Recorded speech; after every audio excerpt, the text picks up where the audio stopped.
Bəli, biz hal-hazırda Qax rayonundayıq. Arxamızda gördüyümüz bu körpü məhz Qax rayonunun çıxış körpüsüdür. Artıq 5 ilə yaxındır ki, istifadəyə yararsız olan bu körpü tamamilə bağlanıb və hazırda sürücülər Kürmük çayının içərisindən keçən digər alternativ yoldan istifadə edir ki, bu da sürücülər üçün xeyli çətinliklər yaşadır. Eyni zamanda qeyd edək ki, bu körpünün bağlı olması körpünün üzərində, məhz bu yolun üzərində olan və cəmi 100 metr məsafədə olan 19-cu əsrə aid nadir eksponat hesab edilən məhz dəmir körpünün də mənzərəsini bağlamış olur. Belə ki, bura gələn məhz qonaqlar bu körpüdə eyni zamanda bu körpünün üzərində olan yaşıl mənzərədən və dağlar qoynundan keçən yaşıl dəhlizdə xatirə şəkilləri çəkdirir və bu anları, bu mənzərəni unudulmaz edir. Eyni zamanda qeyd edək ki, bu körpünün digər başı isə məhz magistral yolun üzərində olan Kürmük məbədini aparır ki,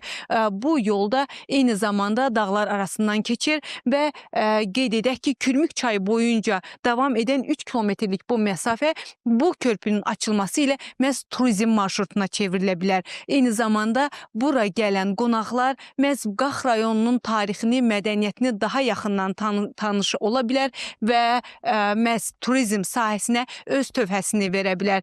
Biz də ümid edirik ki, yaxın zamanda məhz bu körpü istifadəyə açılacaq və bu yol turizm marşrutuna çevriləcək. Bizim isə hazırda bu körpü haqqında hazırladığımız daha geniş material növbəti xəbər buraxılışlarında izləyə biləcəyik. Bizim isə sizə çatdıracaqlarımız bu qədər. Söz yenidən sizdədir.